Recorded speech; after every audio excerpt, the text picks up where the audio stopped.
Reading Eagle, PA, Betsy King has continued her travels to various LPGA Tour events even though she retired from playing more than a dozen years ago. She visits tour sites to promote her longtime charity, Golf Fore Africa. But King will enjoy the ultimate reunion this week. The Berks native and LPGA Hall of Fame icon is playing in the inaugural U.S. Senior Women's Open, which begins today at the historic Chicago Golf Club in Wheaton, Ill. "I think there's a lot of people excited that they finally did something," King said. The long-awaited championship has been playfully dubbed the About Time Senior Women's Open, as former LPGA players have long been lobbying for such an event. Related, full coverage of 2018 Girls Junior PGA Championship. "I always knew I would play in it," King said. "Like everyone else, I wish it would have come earlier in terms of being a little more competitive. A lot of people are playing because they said they want to play in the first one." The Senior Women's Open will certainly have a nostalgic feel when play gets underway today at one of the nation's oldest courses. Joanne Carter, 79, will hit the opening drive this morning with Nancy Lopez serving as the starter at the first tee. The immensely popular Carter, or Big Mama, was a 43-time winner on the LPGA Tour from 1969 to 1985. She also has one of the most impressive records by a male or female in USGA events, having won 5 U.S. Women's Amateur Championships, 2 U.S. Women's Opens and 1 U.S. Girls Junior Amateur. Lopez, who popularized women's golf in the 1970s and 80s with her magnetic personality and record of 48 LPGA wins, is unable to compete. The 61-year-old recently had knee surgery. King, who turns 63 next month, will start today's round on the 10th tee at 7:44 with Pat Bradley and Amy Alcott. All three are former Women's Open champions. King won 2 Women's Open titles, capturing the 1989 championship at Indianwood Golf and Country Club in Lake Orion, Mich., and the 1990 title at Atlanta Athletic Club in Atlanta.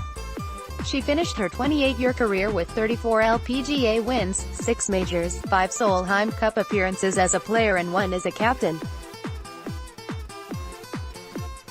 It's fair to say King will carry realistic expectations into this week. King was 50 years old when she last played on the LPGA Tour in 2005. She played 1 major since then, the 2011 Women's Open, when she was preparing to compete on the Legends Tour, the unofficial LPGA Senior Tour for women 45 and over. King has played a handful of those events. She won the 2013 Fry's Desert Classic, and most recently competed in June, tying for 11th at the Suquamish Clearwater Legends Cup in Kingston, Wash. "I made a triple bogey each day," she said. "I play 15 or 16 holes pretty well. I can't seem to play 18 holes. When you're not playing much, you make those scoring mistakes." King's play was limited this year after she strained a muscle in her rib cage several months ago. "My problem is I've been trying to practice more this year, but I really had to lay off for a while," she said.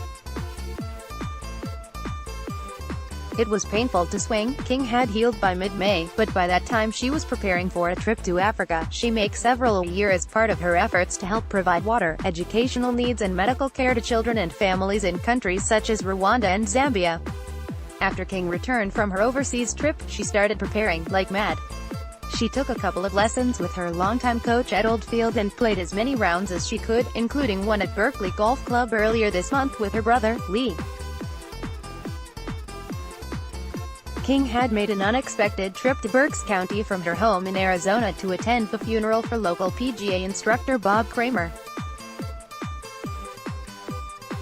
"My swing feels slower since I had my right knee replaced," King said. "I don't push off as well, but my putting is still fine. I have good and bad days around the green. It's tough judging those shots when you're not playing as much." Players such as Julie Inkster and Laura Davies are in their 50s, and still play full competitive schedules. They'll have the advantage this week, while others like King, Bradley and Alcott are essentially dusting off their clubs to join the festivities. But for the inaugural U.S. Senior Women's Open. The celebratory atmosphere is what this week is all about. This article is written by Julie Pelcher-Cohen from Reading Eagle, PA, and was legally licensed via the Tribune Content Agency through the NewsCard Publisher Network. Please direct all licensing questions to legal@newscard.com.